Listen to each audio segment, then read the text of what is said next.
Okay guys, lighting is terrible. Top right corner of your screen. I didn't even have my camera because I didn't think I'd get it out. See me wiggling it? Look where I went in from. Okay, I went in from the axle all the way in there. Took a long time, but you want to put it straight onto the bleeder nipple. Don't try to pull it out from behind the bleeder nipple, okay?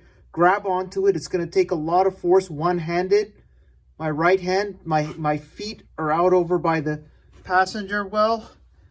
And that's what happened. So you see, bringing it out here from right there, okay? See the axle? That's the back of the axle. See the frame up there?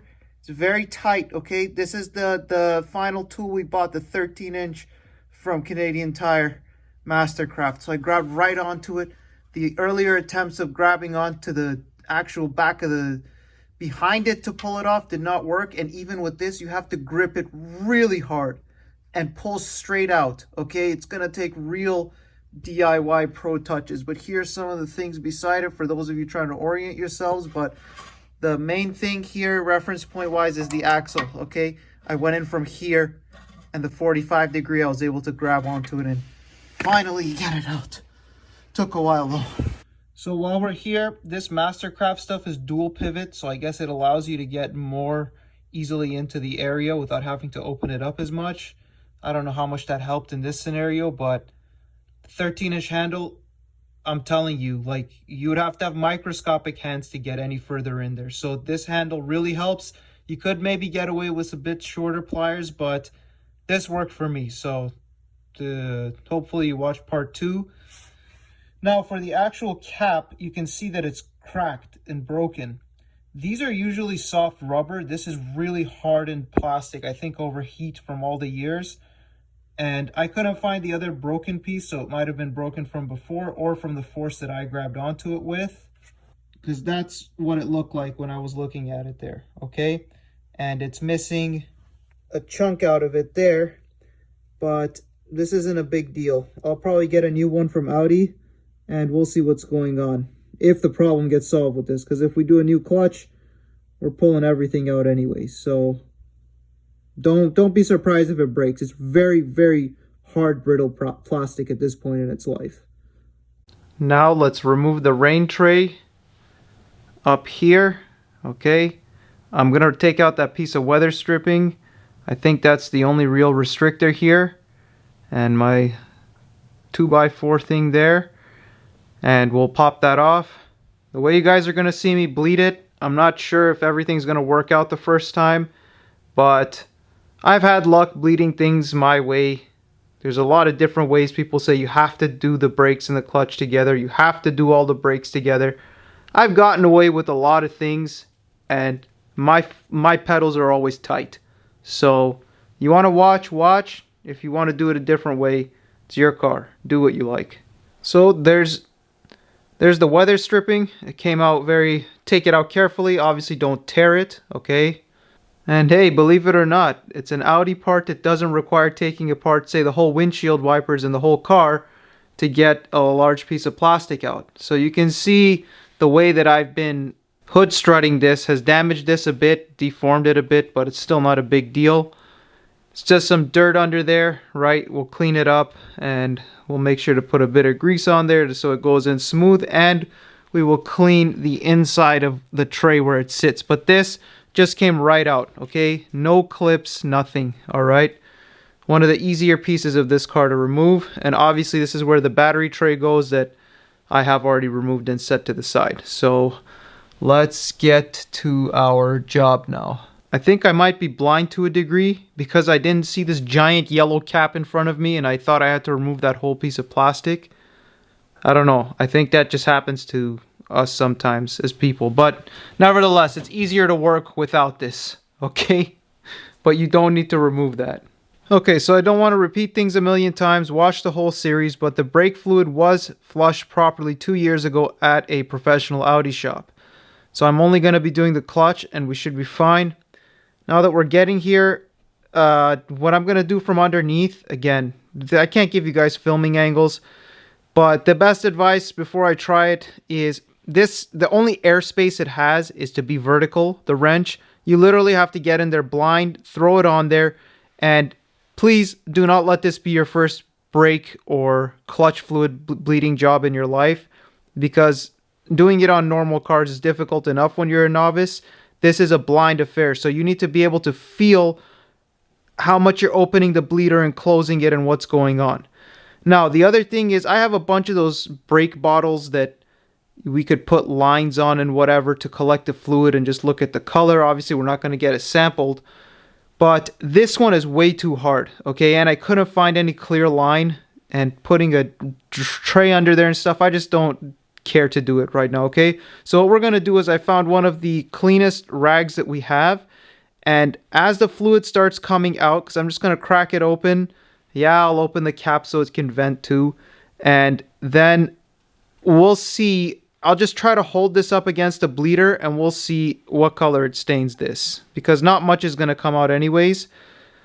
But this is stuff I'm just going to do down there right now, and I'll let you know how it goes. Okay? So that's the best angle you're going to get with the car like this. Maybe one day when we have engine out, I'll show you guys where all this stuff was, but just I'm going to stick my hand in, probably not from the same spot that I just showed you for taking off the bleeder cap.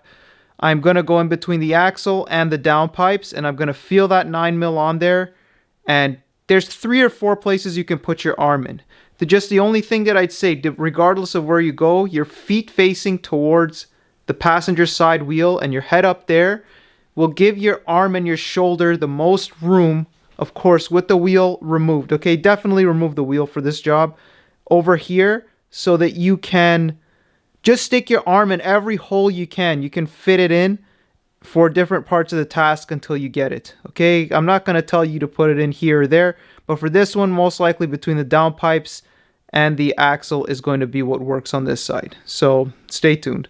So I don't know if the person in that thread had arms that aren't even real, but there's no way you're getting your hand and your arm in between the axle and the downpipe. If you can, you're a god. Okay, I am putting it in on an awkward angle from in front of the axle, but there's 3 or 4 holes. You have to go to the one closest to the center of the car, and then with your neck strained, you can get a visual. But no matter, I put the 11 end on the bleeder screw, and obviously it's too big. I tried to put the 9 in any orientation of that wrench, and trust me, I'm decent at this. It will not bite. It will not bite that bleeder screw, and even if it did, there's no range of motion for the wrench anywhere in there. Like you need more access space. I tried putting a 10 to see if mine's a 10. Couldn't get that wrench in there. It's just a bit too long. I even tried with a socket 10, couldn't get that in there. You'll drop it and lose it because it blocks your sight line. This is honestly a job you should take apart more if you don't want to be a psychotic person. But this, that 9mm, I've tried almost every orientation, everywhere I can enter it, grabbing the wrench from every part, and it will not sit on that bleeder screw. So be ready for this to give you a challenge. I might tackle it again. I might get a 9mm socket just to make sure it fits on mine, but I don't know what's going on in there. It looks like even if I were to crack it loose, I'd be creating a bigger problem for myself because of the range of motion for the wrench. I might need a shorter flare wrench to do this, but I'll try a little bit more, and that's enough. So accountants use generally accepted accounting principles. I'm sure mechanics have some kind of principles, which is why we've always been led to believe you have to use a flare wrench. I don't care anymore. It's not working. There's no range of motion. Maybe those people who claim they've done it are gods, but there's no videos of them doing it and whatever. Maybe they did, okay? So I tried a 9mm on this thing, which is still impossible to almost get in there, and this is too short, so I'm going to try to find a deeper socket 9mm, and we'll just at least confirm whether mine is at least a 9mm or not, because the amount of hex threads on there to grab is one of the shallowest I've ever seen. So let's see what happens. And I don't know why this camera keeps unfocusing. Oh man, YouTube. You gotta love how you can be yourself on YouTube. Okay, where are we? So I found a shorter 9 in my toolbox and I just went at it with this shorter one. And even with that short of a wrench, I got it on. I can confirm that mine is a 9 now. And I actually cracked it loose maybe 1 millimeter. And then I was like, oh, there's no range of motion. There's no range of motion in there. Front, back, top, bottom. I don't care where you go. It's going to be millimetric if it is possible, truly, to do. And I'm going to need a shorter wrench than any of these. Like, I'm kind of mad that I cracked it loose, but it was like really easy to crack loose. So I just turned the wrench again and I tightened it. But it could just be that the bleeder screw has been loose all this time, and that's what's allowed air to get in the system, and it's not even bad fluid. It's just been a loose bleeder screw. Now, this is a pretty big jump in what I'm saying, but that bleeder screw should not have cracked that easily. It almost makes it seem like it was open just a hair to begin with, and you only need a little bit open to get air into a system. But these are all assumptions to a degree. I mean, I'm working in a space where I can barely see what's going on. I mean, I'll try again with the short wrench. It didn't strip anything. It was in good shape, the bleeder screw. But they did not leave many threads on that bleed nipple for you to grab onto. So I'll try again, but I did that open and close 1 millimeter. I tried to put the wrench on in different orientations. Didn't work. So I'll let you guys know how this keeps going forward. Yeah, and I thought I didn't have a deeper socket 9mm. I'm thinking in the worst case, I'm going to have to come up with a contraption with universal joints and a 9mm socket. But that's going to have to be a socket that's really strong lipped, because I can't see any traditional socket, the inside, being able to grab onto that bleeder screw. Okay? They just left almost no threads on it for you to grab onto, regardless of, that's why I think the flare wrench is having trouble grabbing onto it. This is starting to become a tougher one than I thought, but I mean, I don't know. If I can't get it, I'll probably pull the axle because it needs new boots. And it's crazy. Every time you're laying down under this car in a different position, you see something new. I saw just now that the axles I have are fortunately OE axles. They're original to the car. So those boots, those axles are worth repairing. They aren't aftermarket axles, and they're still not making any noises. So I'm probably going to pull them and reboot them. But then again, pulling axles can also have its own difficulties of the axle not wanting to come out and all kinds of stuff. And I mean, I'm not trying to have this car on stands or in service all the time, because that's what the life of this car at this mileage has been starting to become. And this is all minor stuff. Like, I'm doing very minor stuff every here and now there. So maybe you're better off if you get one of these at anything over 100,000 miles. Just pull the engine tranny. Have $15,000 ready to just spend on everything, if not more.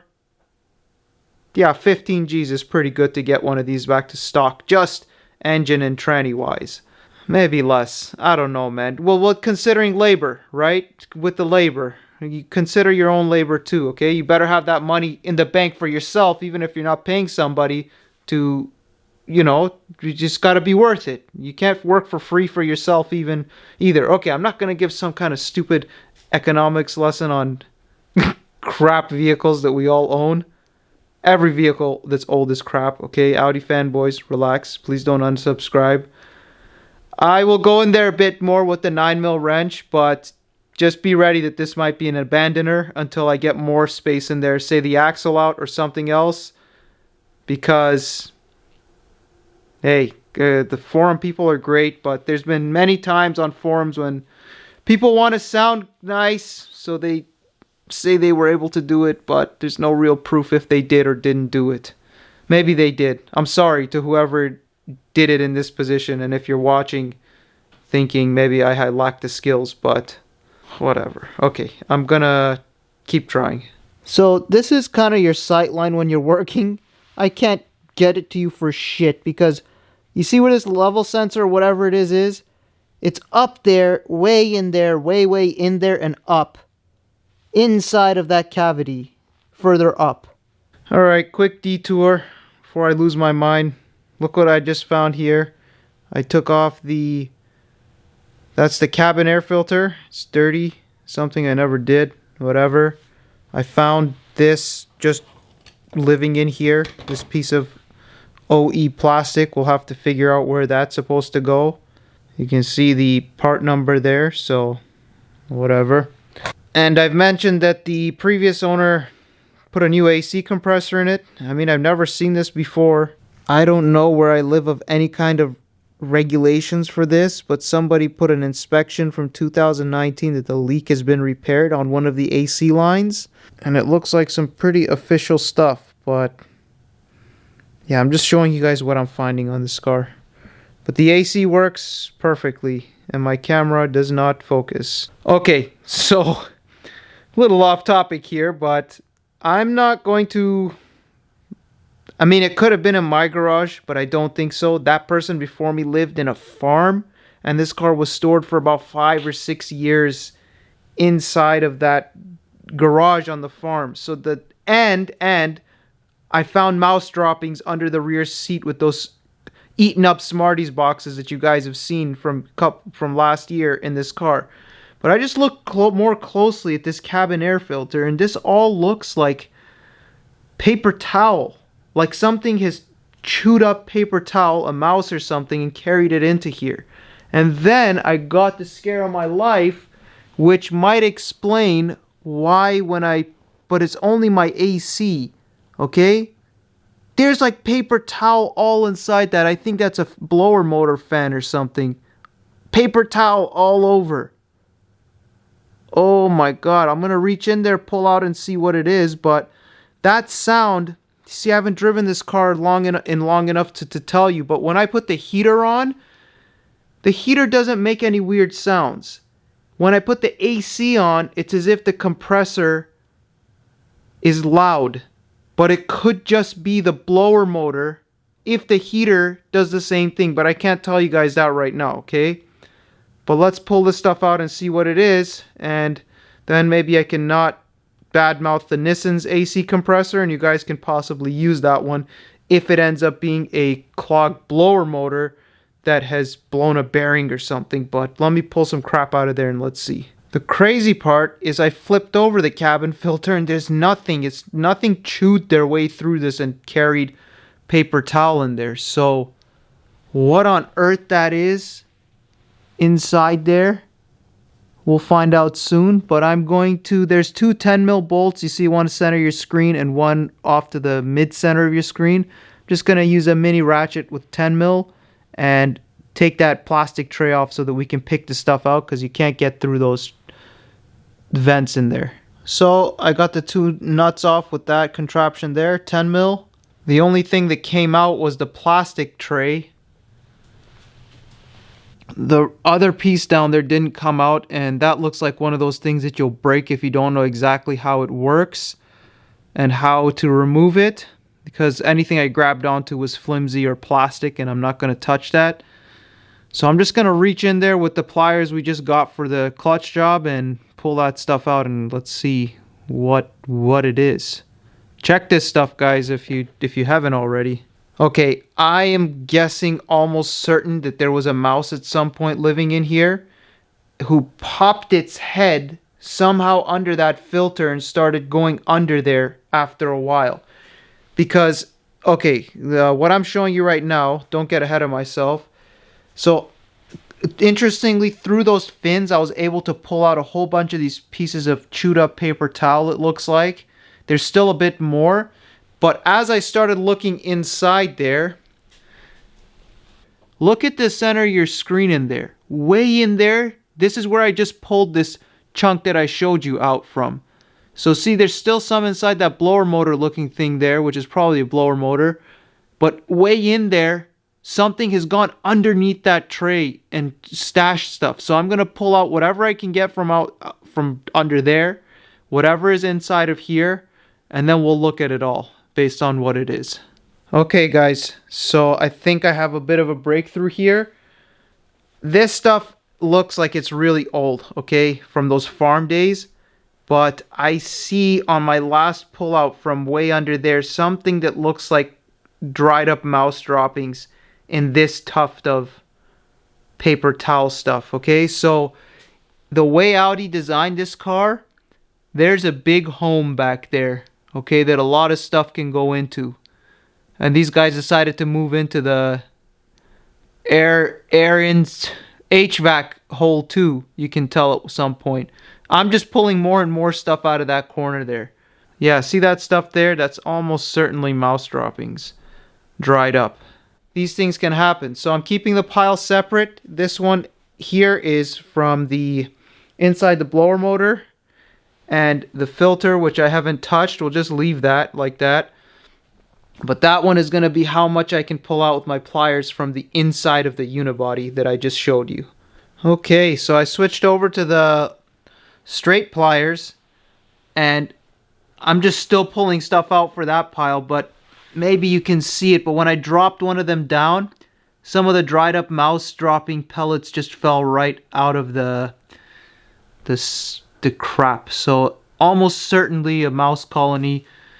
I hope it was on that farm a long time ago, because everything works on this car. You'd think they would have chewed through stuff by now, but yeah, so they can lift up your cabin air filter. A mouse can lift up your cabin air filter and go underneath it. They don't even need to chew through it. They're strong enough to pick that up, it seems like. Unless, I mean, they're way inside. But that's the thing. When I reached through those vents, everything came out. And that's going to be really clean. So it's really clear that it's going to be...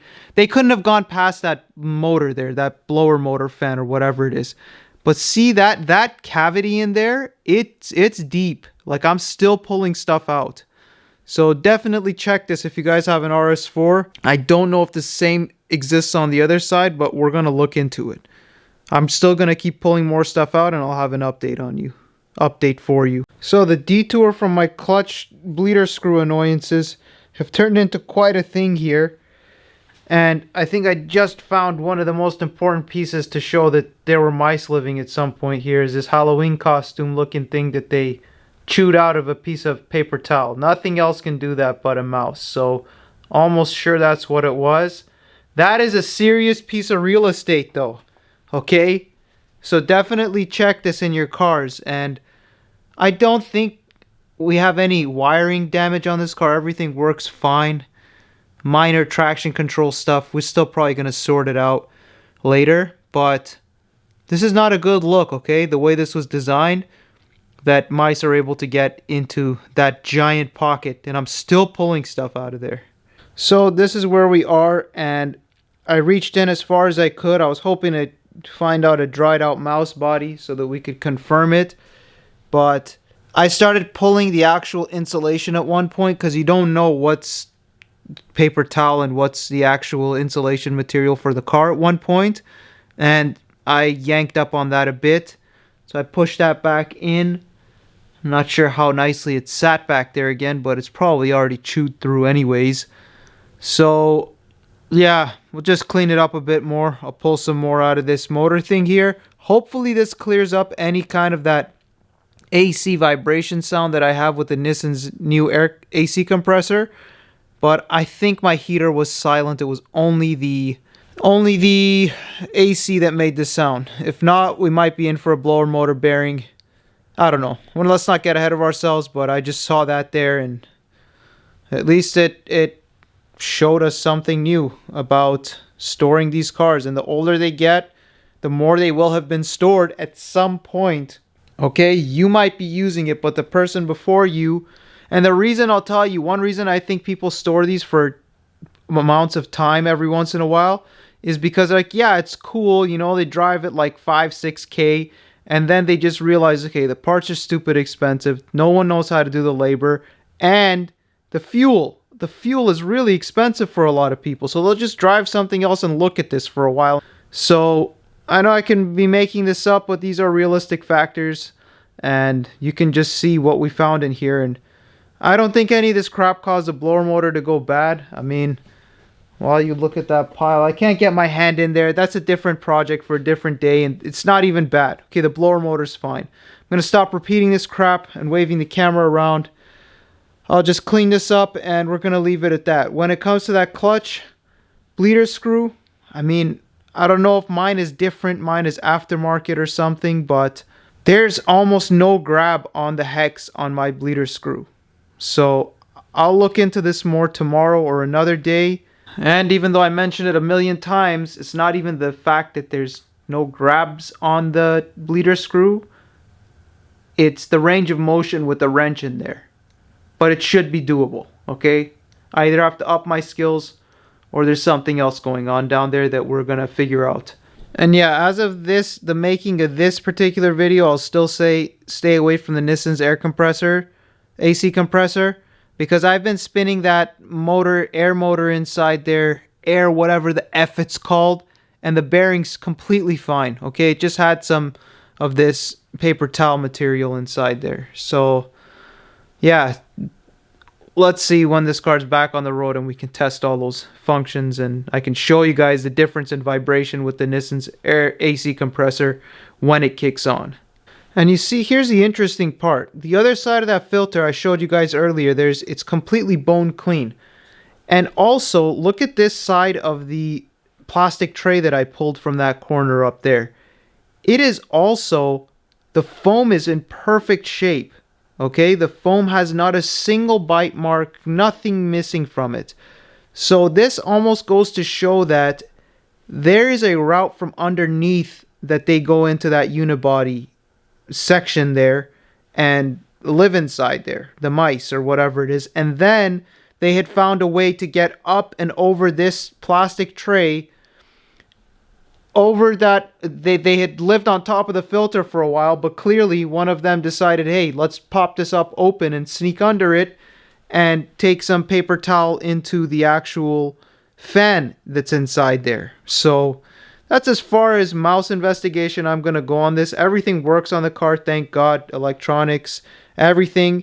So I got away with a lucky one, but these cars are prone to being stored, okay? So going forward, these are more things that you'll have to look at, and the mouse history of this has now been this event and that under the rear seat Smarties box that we found that was chewed up in the rear seat removal video. So go watch that if you haven't.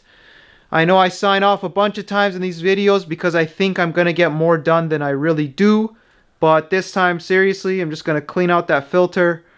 And I'm signing off for now. Hopefully, I can have some progress on this clutch fluid bleed series. If I can't, I'm going to start pulling the axle to reboot it and whatnot. Or I'm just going to put this gem back together for now and use it, even with the sticky clutch pedal, and do other stuff. But I really do want to keep this series going. So please subscribe if you haven't. Like the video. And maybe I'll have another part of this series sooner than you think. Okay, so I get tired in these videos sometimes. Obviously, I'm going to get a new cabin air filter. But I did the ridiculous thing of cleaning it for some reason. I guess at least it shows you what came out of it, how much had been stored inside. And as you can see, okay, before I flip it over, you see the mouse had even tried to get through it, but the filter membrane inside is so strong they weren't able to. And you can see that they weren't able to do anything on the other side. So that'll wrap it up for this. And yeah, see, there's the final pile from that thing over there, and God knows what other cavities this car has. Those are just some leaves from around the rain tray that I pulled out. That's not poop or anything. So this is what we're left with in this stage of the job. So while I temporarily reseat this stuff, that piece of foam you see in the plastic piece there, that can get pinched up at the back. Just make sure you lift and reset it until that foam is fully sealed over there. And giving a look at the design, the cap actually goes on like this. So from the back, there's a really nice mouse entry. So do check your cabin air filters. Hopefully a lot of you do, but sometimes you don't. Before I clean up the crap pile we just found, I was like, okay, I want this video to have some real substance. I went under there for another 10 minutes with this wrench, the shorter one, the non-flare. And remember I said I had cracked it loose a bit? Again, I am looking, okay, I've probably said this a million times, but I'm not going in from where the downpipe and the other thing are. My head is just floating up in the air over here, and I have a sightline way in there for what's going on. But I'm not get ahead of myself. I'll give you guys a final answer on what works later. The main point here is that with this smaller 9mm, I got my hand in there, and my hand is on the end for the most part, okay? You'll figure it out when you're in there, okay? But I was like, okay, because the bleeder screw looks really dark on my car, and usually bleeder screws they're like silver color, metal color. So I'm like, did I possibly not get the cap off completely? Like, does the cap extend past where that hex is? Like, were they trying to trick us and put some hex on the cap? And I got my sight line. I really bent my neck up as far as I could up there. And remember I told you guys with this 9mm, I was able to crack it loose a bit. I mean a millimeter or two. And then I could tighten it again. So I decided to do that like 10 times. Okay, to crack it loose, tighten it, crack it loose, tighten it. And I kept looking for reference points on the end of the nipple there. And the whole thing is moving. There is no plastic cap piece left on it. It is just the one I have. Maybe it's not the stock Audi one, okay? This car's been through 10 owners. God knows what people have put on and taken off of this.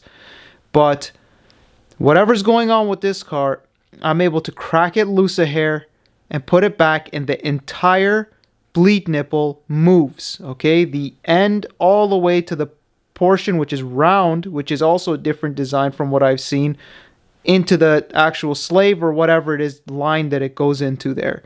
So the whole thing is moving. There is hope, but just not for now. I'll have to come back at it later. So a little bit of vacuum cleaner life and mouse crap in my feet. Okay, one more quick treat before we go. Those 3 axle shield bolts, they were just on the table and I looked at them. So see, this is the corroded one on the left here. That's the one I did with the extensions. Look at how chewed up it is. It got really chewed up. So those first turns were stripping it, and I lucked out and I got it out. Look at the other 2. They're completely fine. So, I don't know, maybe get in there with a different tool like the micro ratchet that I was using on the top one instead of the extensions. But it could have just been the severe corrosion regardless of what you did, and you might not even have had the hand strength to get this one off. But just thought I'd show you guys and make your own call as to what tool you use based on that. But we're going to put it back with the 2 on the sides, because that's more than enough to hold it, and that's what everyone's been doing historically. But we're not ready to put that back on. More is probably going to come off of this car. And here is the bleed nipple cap that broke off. I squeezed it a bit more. It has some malleability left to it, but heat has just hardened it to a hard plastic over time. And it does have a curved edge on the side there. Okay, the camera won't let me zoom anymore. So this is all that comes off from that bleed screw. This is what you're looking for down there. It has some finned ribs or whatever on it. And just get it off, and that's it. So let's continue with what we have going on.